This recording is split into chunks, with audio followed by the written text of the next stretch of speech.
Welcome back our video. ఈరోజు 30 day ఛాలెంజ్లో day 6 అనమాట. Actually ఈరోజు మనం గ్రౌండ్కి వెళ్ళి ఈరోజు మన ప్రాక్టీస్ అయితే మొదలు చేసేసినాం.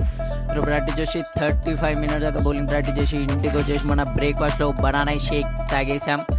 ఇప్పుడు 2 eggs with rice గట్టి తిన్నాం, ముడ్డం పన్నా లేచేసి ఒక బ్లాక్ టీ తాగేసి ఈరోజు అయితే మనం జిమ్కి వెళ్ళిపోతున్నాం. ఈరోజు మన వెయిట్ వచ్చేసి 48.4 ఉంది. ఇక జిమ్కి వర్కౌట్ చేసే ముందు ఒక 1 బనానా తినేసి ఇప్పుడైతే ఈరోజు అయితే మన చెస్ట్ వర్కౌట్ అనమాట. ఇది కూడా 15-15 3 sets, దీని తర్వాత ఇది కూడా 15-15 3 sets, దీని తర్వాత ఇది కూడా 15-15 3 sets కొట్టినాం. మీరు ఎట్లా వేసినామంటే దాంతో కొంచెం వెయిట్ ఇంకో కొంచెం వెయిట్